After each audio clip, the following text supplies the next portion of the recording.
Greetings, YouTube community. Welcome once again to the Ignite Family Engagement channel.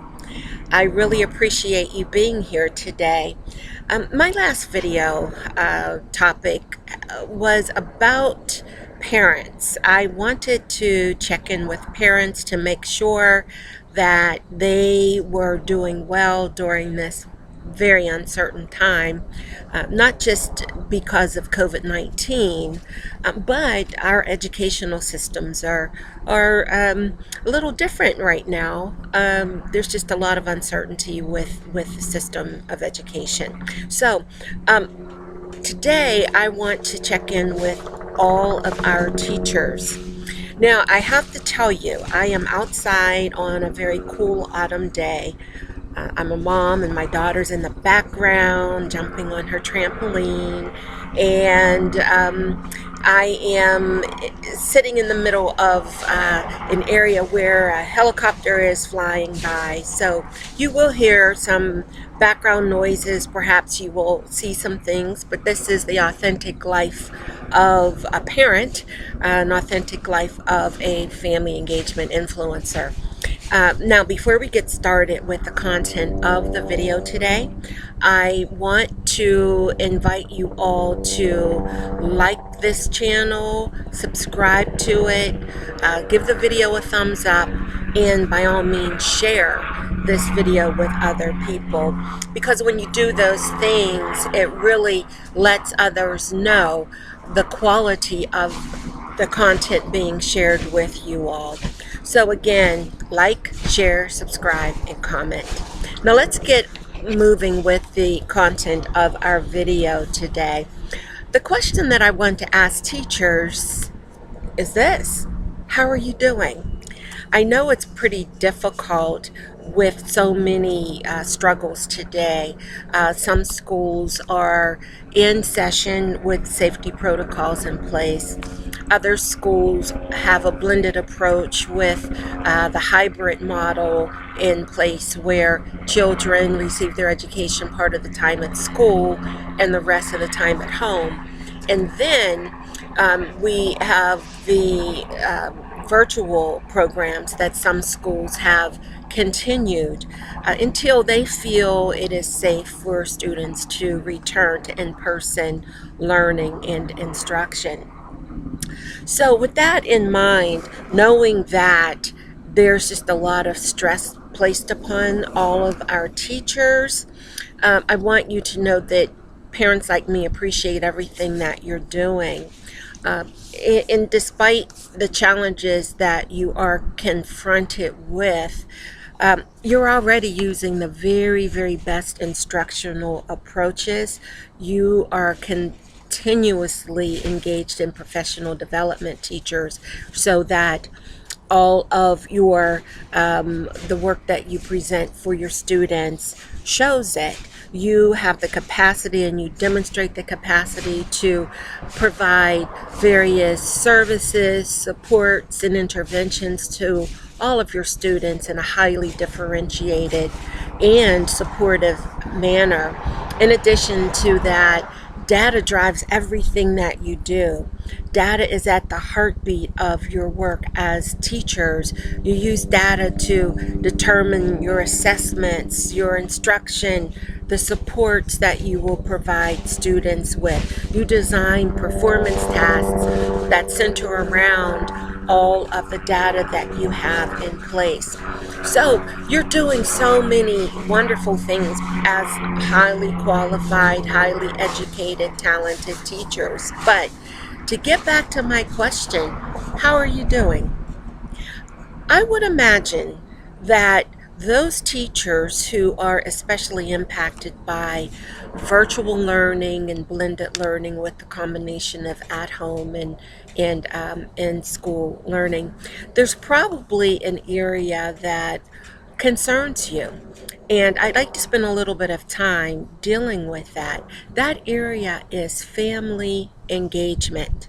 Now, by now, you know I am a family engagement influencer, and my mission is to ignite family engagement in education. And because of that, I happen to know that some teachers are really struggling in the area of family engagement.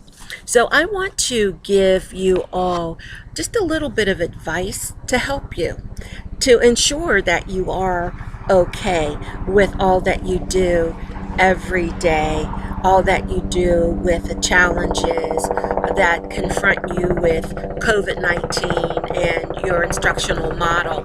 So, the thing that I want to say to you, teachers, is to remember to communicate to your parents. When you communicate to your parents and with your parents, it really opens the door for a mutual level of collaboration to occur. And some of you might be thinking, well, I've already communicated with my parents and it doesn't seem like it has much effect. My extended advice to you is not just to communicate, but over communicate. When you over communicate, you leave no opportunity for any parent to say, oh, I didn't know that, or I never received that information, or they forgot about me. When you over communicate, you do a lot of things to ensure that parents get the message that you need them to get and the messages that you need them to get. First of all, you need to vary the way that you communicate to your families and your parents.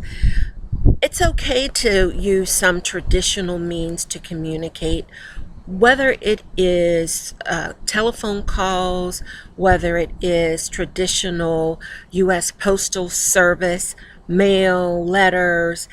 It's okay to use those traditional methods to reach out to your parents, to share information with them, and to also receive information from them. Another way to vary your communications is to, of course, rely on the technology that we have at hand.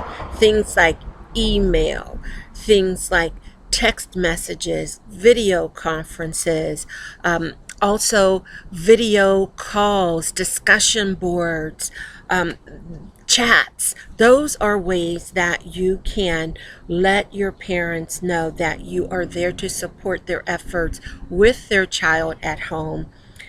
Those are ways that you let the parents know that you are a part of what is going on within the home. I also want to stress the importance, especially with our families who are non-English speaking and English language learners. We need to make sure that we translate in native languages so that, again, parents know exactly what's going on with their child's education. Another way to vary the communication is to vary the time. Communicate in the morning, communicate in the afternoon, communicate in the evening. When you vary your level of communication, it will really help parents to know exactly what you expect of your students.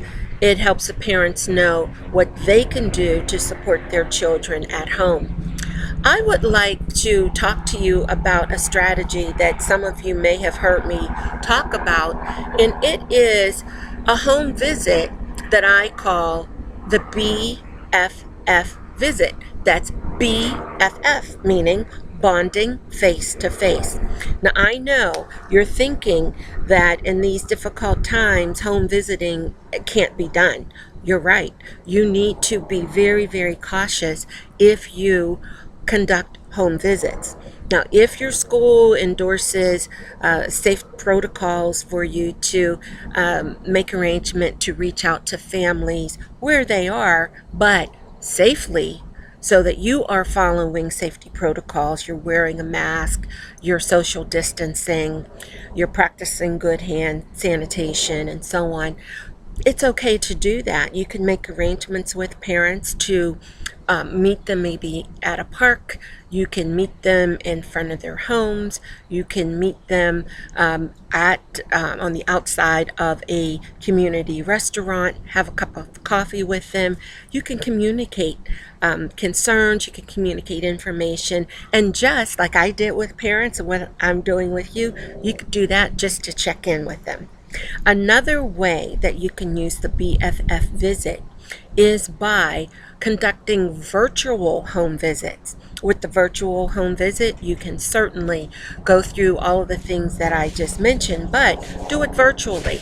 Make arrangements to connect with parents online or groups of parents online to check in with them, to make sure all is well with their child at home and with them. So, I hope with me checking in with you, I first of all want you to know that I am acknowledging the wonderful jobs that you're doing, teachers.